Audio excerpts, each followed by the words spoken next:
Good evening and welcome to the Sleeping Zoo. Facts to fall asleep to. We are turning our gaze now to the shadowed, fragmented woodlands and thorny scrublands of 3 continents, to the profound solitude of the perfected killer. The wildcat, Felis silvestris.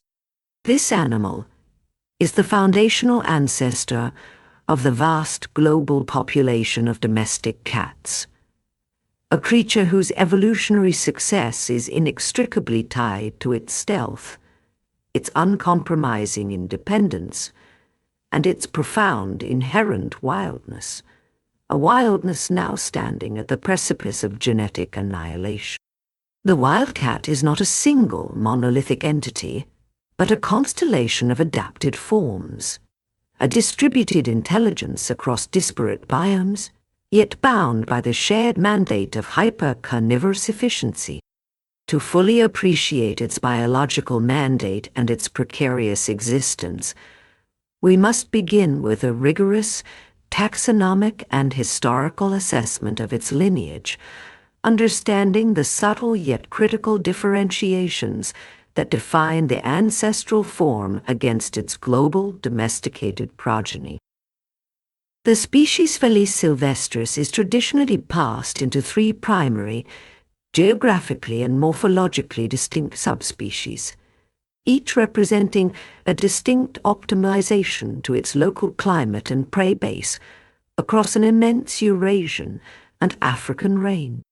Residing in the fragmented temperate forests of mainland Europe, from the rugged highlands of Scotland down to the Iberian Peninsula, is the European wildcat, Felis silvestris. This subspecies is further defined by its proportionately shorter, muscular, cylindrical tail that maintains a consistent diameter from base to the blunt, black-tipped end, and the distinct, non-broken dense banding that marks its pelage, a pattern ensuring its seamless integration into the complex, dappled light of the forest understory, particularly where subpopulations, like the Scottish wildcat, Felis silvestris grampia, demonstrate localized adaptations for even harsher, wind-swept moorlands, and the Iberian form, Felis silvestris tartessia, is slightly smaller, adapting to the Mediterranean scrub. The European wildcat's strategy is one of relentless caution and sheer muscular power, allowing it to dominate prey larger than itself, a necessary adaptation in its highly competitive environment, where competition with larger mesopredators is fierce. Moving eastward and southward, across the arid landscapes of the Near East and the entirety of the African continent, we encounter the African wildcat, Felis silvestris libica. This subspecies, significantly lighter and more finely built than its European cousin, possesses a sandier, less dense coat, often displaying a fainter, more spotted pattern, reflecting its profound adaptation to warmer, more open habitats, exhibiting the lean athleticism required for hunting in expansive scrub and desert fringes. It is libica that holds the pivotal position in the history of human-animal interaction, being the singular ancestor from which the entire domestic cat population, Felis catus, was derived, a genetic capture event that began approximately 10,000 years ago in the Fertile Crescent, specifically linked to the dawn of settled agriculture and the need to protect burgeoning stores of grain from rodents. This domestication was a process of commensalism, a mutual benefit where the cat policed the grain stores and humans provided an accidental, self-sustaining food source in the form of synanthropic rodents. Archaeological evidence, such as the cat remains, found buried with a human in Cyprus dating back 9,500 years, confirms the antiquity of this unique relationship. Finally, stretching across the steppes, grasslands, and semi-arid regions of Asia, we find the Asiatic steppe wildcat, Felis silvestris ornata. This is a medium-sized form characterized by a highly visible spotted coat pattern, which provides sophisticated camouflage across the dry, rocky, and sparse vegetation of its vast range, possessing a hunting versatility necessary to exploit the varied rodent, bird, and reptile populations of the arid interior. This demonstrates flexibility across its enormous fragmented distribution, with its broken spotting pattern optimized for environments with high light exposure and scattered cover.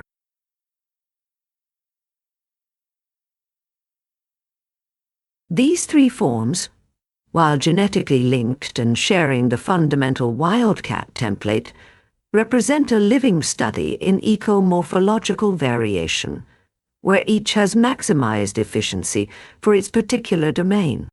Yet this complexity is now overshadowed by the profound conservation challenge it now faces: the crisis of hybridization, a silent, insidious threat wherein the genetic integrity of the wild species is being diluted and ultimately absorbed by the relentless, ubiquitous overflow of the domestic cat, which acts as a genetically parasitic population.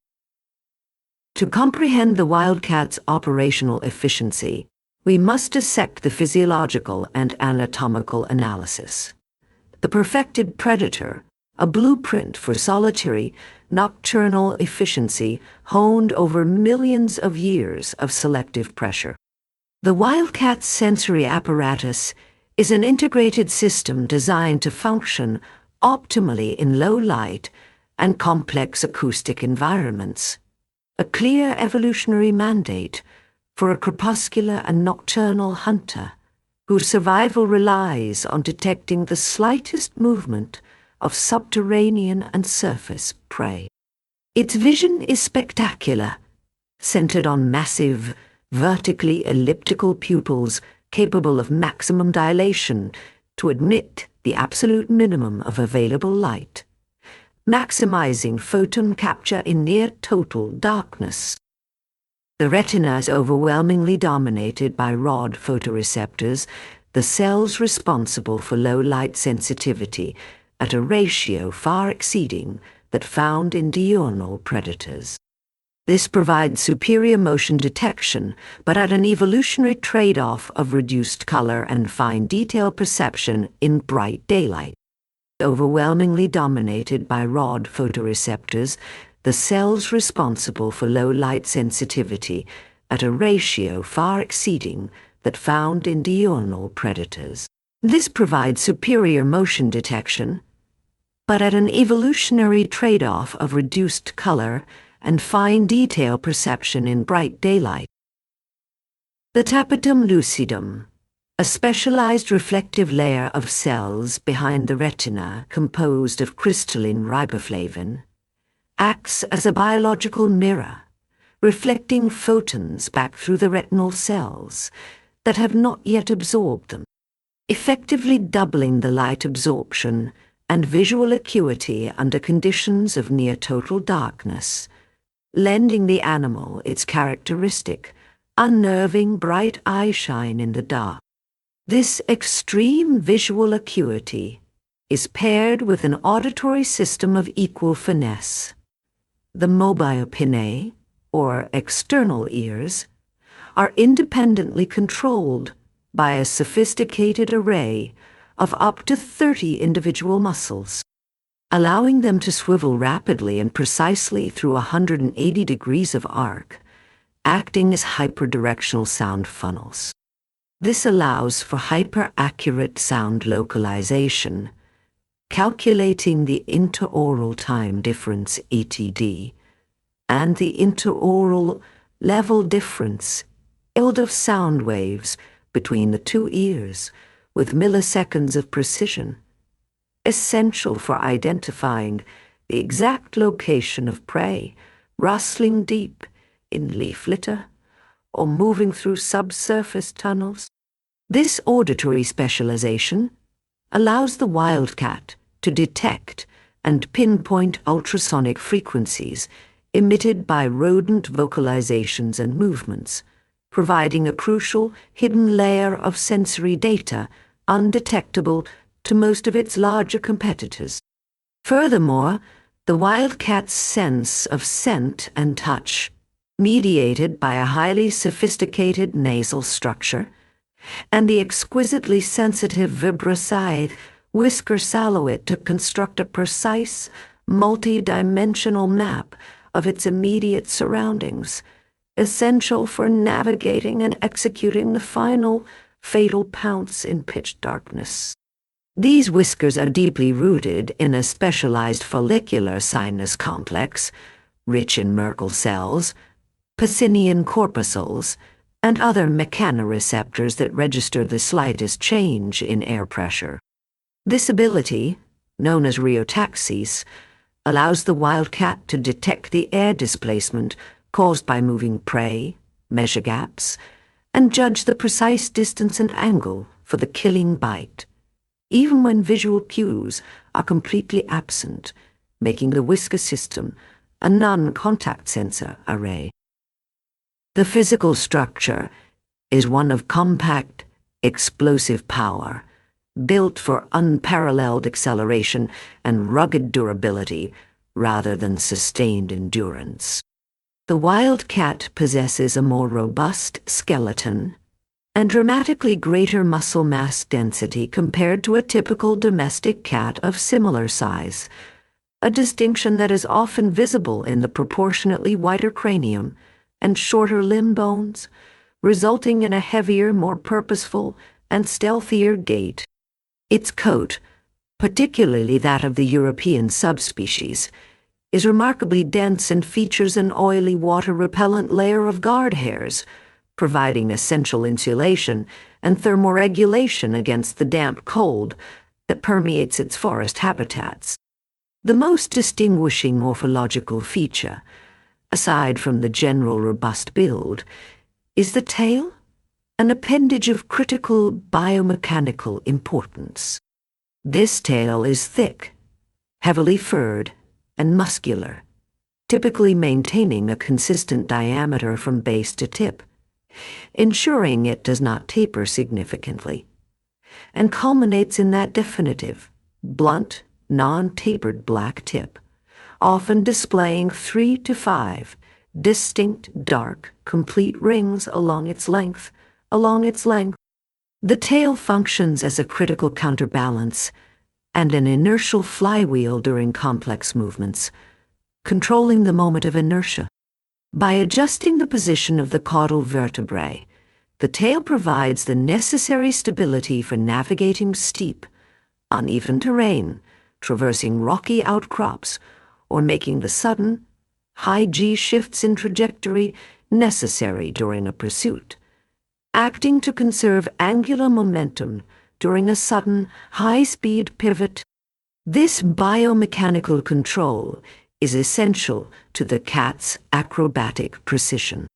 The specialized foot pads are large, heavily cushioned, and often covered in thick fur between the toes, a silent adaptation that minimizes audible contact with the substrate and provides a superior grip on snow, ice, or loose soil, ensuring its approach is a study in stealth and absolute silence.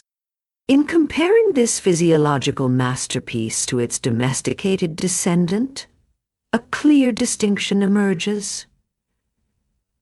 The pure wildcat typically exhibits a larger cranial capacity relative to its body size, related to its obligate reliance on complex problem-solving and immediate, independent decision-making for hunting and survival, and a genetically ingrained extreme neophobia, or fear response, to human presence that is a non-negotiable trait for its survival in the deep wilderness, a critical trait that is dangerously diluted in the hybrid offspring. The wildcat is, fundamentally, a creature operating at the maximum physical and psychological efficiency demanded by its unforgiving environment, with every morphological detail serving a specific predatory function. The life of Felis silvestris is dictated by the behavioral ecology and hunting strategy. The solitary algorithm, a code of conduct based on dispersion, independence, and an uncompromising dedication to the hunt. The wildcat is an archetype of the solitary predator, a highly efficient biological machine that operates alone outside of the brief, intense period of reproductive engagement, a structure that is energetically optimal for its size and preferred prey density. This isolation minimizes intraspecific competition for resources within a given territory and maximizes the efficiency of its stealth-based hunting method. Its existence is defined by rigorous territoriality, a complex, three-dimensional spatial map that is meticulously maintained and communicated through a sophisticated range of signals. Scent marking is paramount, involving high-frequency deposition of volatile organic compounds, vox through sprays of concentrated urine, marking vertical substrates at nose height. Deposition of feces in highly visible locations known as scrapes or latrines, and the use of specialized sebaceous glands located on the cheeks, flanks, and tail to rub against defining features such as prominent trees, rock faces, and stumps. The chemical profiles of these vox are highly complex, containing mixtures of species-specific pheromones that communicate not only the occupant's identity, sex, and precise reproductive status, but also subtle cues about its individual health, diet, and mitochondrial fitness, signaling strength or vulnerability to competitors without the energetic cost of a direct confrontation. The size of this home range is highly variable, fluctuating dramatically depending on the prey density, the availability of suitable cover, and the distribution of reliable water sources. Home ranges potentially consist of a compact 1 square kilometer in densely populated, resource-rich habitats to over 20 square kilometers in barren, fragmented landscapes. Here, male territories often overlap those of several females, in a strategy that maximizes reproductive access while minimizing unnecessary conflict. The wildcat must continuously patrol and renew these marks, a significant energetic commitment to spatial awareness. The wildcat is an opportunistic specialist in its diet, focusing primarily on small to medium-sized mammals, with a marked preference for rodents such as voles, mice, and rats, which form the bulk of its energy intake, as well as the more challenging lagomorphs, including rabbits and hares. This preference is driven by the fact that these prey animals provide the perfect balance of energy density and ease of capture for the wildcat's size and agility. While birds, reptiles, and insects are consumed, they generally constitute a smaller supplementary fraction of the total caloric intake, highlighting the wildcat's reliance on the stable, if fluctuating, mammalian prey base. The hunting technique is a masterpiece of patient energy expenditure combined with explosive force, a sequence perfected by natural selection. The cat is fundamentally a stalk and pounce predator, employing a combination of active searching and the sit-and-wait ambush from deep, concealed cover. When actively hunting, it moves with its body held infinitesimally low to the ground, utilizing every fold, shadow, and piece of vegetation as temporary cover, capable of freezing its movement instantly at the slightest auditory or visual disturbance. The final attack is a breathtakingly fast, explosive sequence. The animal coils its immensely powerful hind legs beneath its body, launches itself using the biomechanics of its highly flexible, spring-loaded spine, and finishes the prey with a precise bite to the nape of the neck. This attack is designed to deliver a lethal blow by severing the cervical spinal cord between the vertebrae, a technique that minimizes the risk of injury and ensures an immediate kill. This killing bite accuracy is a highly inherited trait, rarely perfected by hybrids. For larger, more dangerous prey, the wildcat may employ a suffocation technique to the throat or mouth, holding the bite until the animal is still, avoiding unnecessary risk.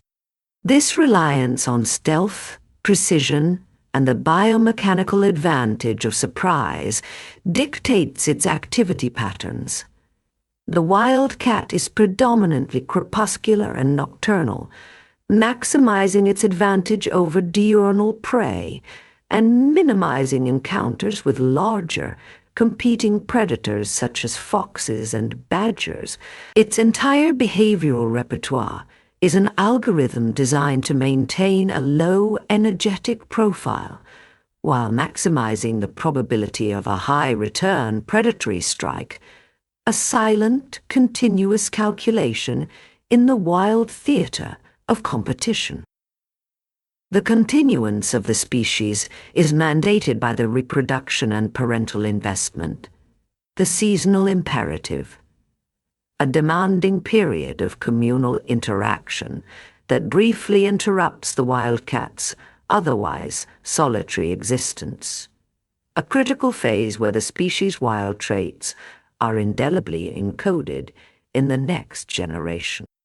Unlike the year-round breeding cycles often observed in domestic cats, the wildcat adheres to a more rigidly seasonal breeding pattern, typically synchronized with the improving weather conditions and the resultant increase in prey availability of the late winter and early spring. A crucial factor maximizing the chances of survival for the altricial young. This period is initiated by a dramatic shift in vocalizations. The male wildcats begin to broadcast their presence and status through loud, harsh screaming and yowling. Nocturnal calls that carry great distances through the quiet forest, acting as both an advertisement to receptive females and a clear non-physical challenge to rival males. Mating involves multiple brief copulations over several intense days with a single partner, though a female may sometimes accept multiple mates if territories overlap significantly. Following a gestation period that lasts approximately 63 to 66 days, the female prepares a secluded den, often choosing the most impenetrable, secure, and well-camouflaged location possible, utilizing rocky crevices, abandoned burrows dug by other species, or dense, thorny scrub patches to ensure absolute concealment from predators and environmental extremes. The litter size generally ranges from 2 to 4 kittens, which are born altricial, meaning they are completely helpless and dependent on maternal care, with closed eyes, non-functional hearing, and limited mobility, relying entirely on the mother's body heat and protection. Their development is a sequence of rapid, predetermined milestones essential for their swift progression toward independence. Their eyes and ears open around 10 to 12 days, providing their first visual and acoustic connection to the external world, triggering a crucial period of neurological development where the fear response is intrinsically programmed. Mobility increases dramatically in the subsequent weeks, and the introduction to solid food, or weaning, begins around 4 to 5 weeks of age, though they continue to nurse for several weeks thereafter as a dietary supplement. The entire burden of maternal care falls solely upon the female. She becomes a relentless high-energy provider, making multiple nightly hunting forays to sustain her own energetic needs and meet the burgeoning caloric demands of her rapidly growing litter, a period of immense physical stress, often requiring her to hunt in high-risk areas. This period demands the utmost fierce protection of the den site. The female will defend her kittens with extreme aggression against any perceived threat, displaying a level of ferocity and focus rarely observed in non-reproductive phases. As the kitten's development approached the critical socialization period, a window of time where they learn species-specific behaviors and fear responses, the mother initiates a complex phase of their education in hunting and survival. Using a 3-stage curriculum, she first brings back dead prey for them to consume and manipulate. She then progresses to injured or stunned prey to practice the precise killing bite. And finally, she presents live prey for them to chase and capture, teaching them the complex integration of stalking, pouncing, and dispatching required for survival. This rigorous training ensures the neurological development of the correct, genetically programmed fear responses and hunting sequences, a process that is often incomplete in hybrid kittens, which lack the mother's full genetic instruction set. Finally, between 5 and 10 months of age, depending on the subspecies and resource availability, the subadult cats undergo dispersal, leaving the safety of the maternal territory to establish their own range, commencing the cycle of solitary independence anew. The timing of this dispersal is highly sensitive to prey density, being earlier in high-competition environments. Despite the perfection of its physiology and the rigor of its behavioral code, the wildcat now stands exposed to the complex, overwhelming pressures of the Anthropocene, requiring a dedicated analysis of its conservation status and anthropogenic threats. The edge of existence, the primary existential threat, is not overt predation or ancient plagues, but the subtle, relentless degradation of its habitat, coupled with a genetic catastrophe of human making. Habitat fragmentation and loss, driven by the relentless expansion of intensive agriculture and continuous urbanization, has sliced the wildcat's range into isolated, often unsustainable pockets, creating effective island populations where genetic drift and inbreeding become concerns. The direct consequence of this fragmentation is dramatically increased road mortality, as individuals attempting to patrol their extensive territories or disperse to new, fragmented ranges are struck by vehicles, often making road trauma a leading, quantifiable cause of localized population decline in areas crisscrossed by road networks. This mortality disproportionately affects young, dispersing males, reducing the genetic interchange between populations. A secondary insidious threat comes from the introduction of pesticides and environmental toxins into the food chain.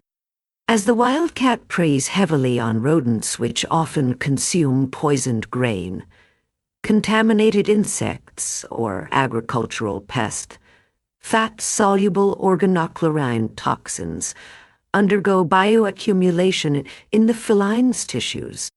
This persistent accumulation leads to chronic illness, reproductive failure, and a severe weakening of the immune system, acting as a slow, unquantifiable poison that dampens the population's resilience against natural pressures.